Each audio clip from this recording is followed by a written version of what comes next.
service. Made in USA is a big deal. It is. It absolutely is a big brand. As someone who came to this country halfway through my career, you got to tell everybody where'd you come from? I came from England originally, and the American brand. With that accent, I thought you were Brazilian. Oh, I thought you.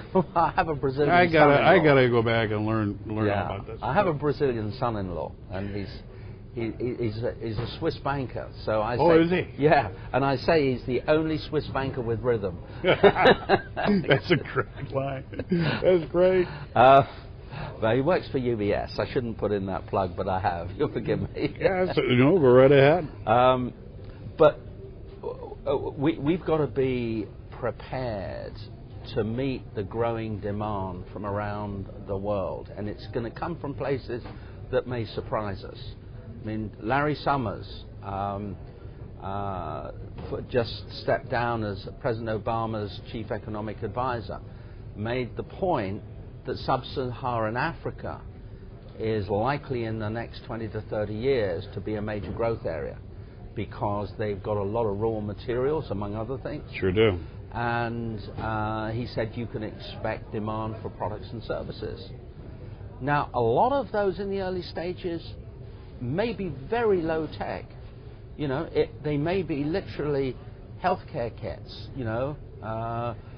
mobile clinics, sure.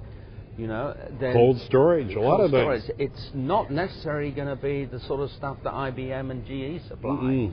It's going to be masking tape, super glue. They were on the show the other day. Basic products, right? Yeah. And I think they make a powerful point here. That's a company in America that is selling absolutely low-tech products, and they're getting a phenomenal demand by combining good quality with the American brand.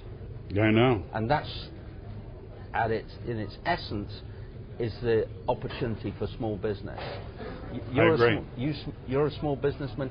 You find your niche. If it's not masking tape, what is it? Could be colored pencils. Could be microscopes. Find your niche and go after it with the American brand. I agree with you. It's all yours. What would you like to say about Techtown? Because, we talked last night. If small business doesn't pull us back, the United States is in a lot of jeopardy right now. We need these people to get going. We sure do. Well, let me give you some numbers about Techtown. And the last year we've had over 5,000 potential entrepreneurs through our doors.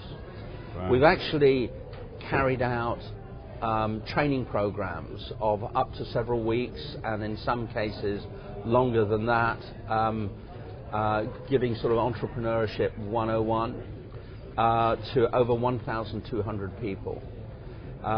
We've got 200 and I think it was 37 when I last checked entrepreneurs in our building, and we are offering them a range of support services, and these include Kinko's on steroids, I call it. We run it as a non-profit service, everything from a business card to a brochure or a book or an exhibition poster.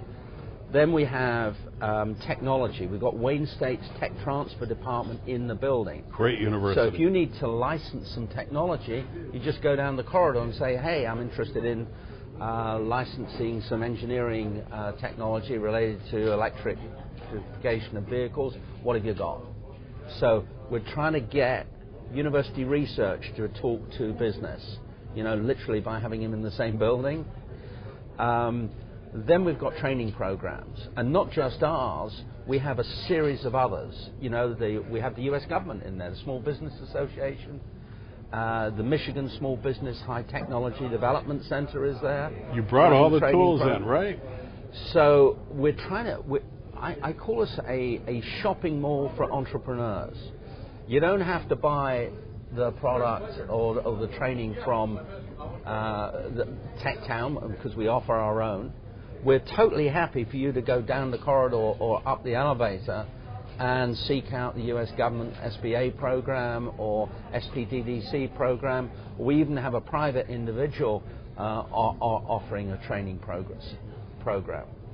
Then we have attorneys who specialize in helping early stage companies get started on a budget.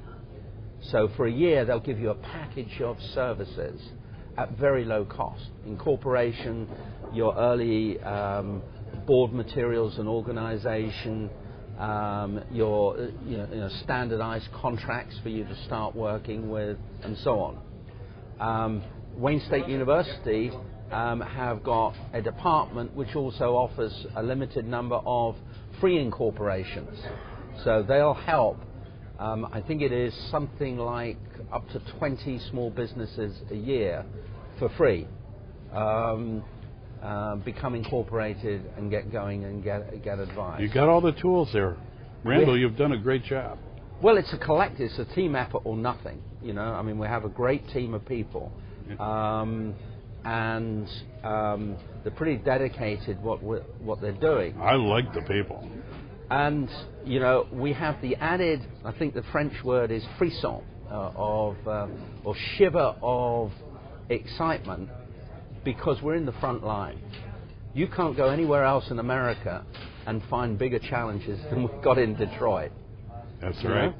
We're on the front line in two ways. One is we've got this horrific economic downturn caused by both the general recession and the car industry dramatically contracting.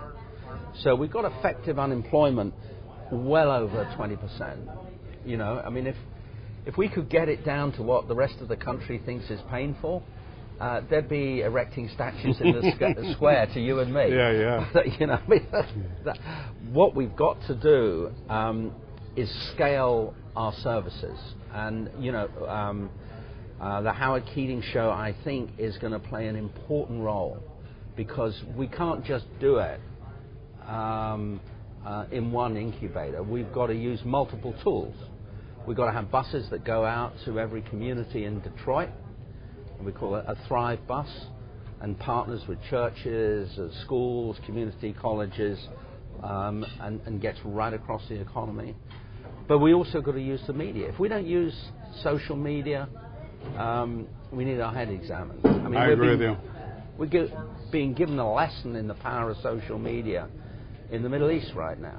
I mean, they changed the world, didn't they? Yeah, and that's politically, but there's no reason why it cannot be applied to the business world. You know, why can't you use social media to raise money for small businesses?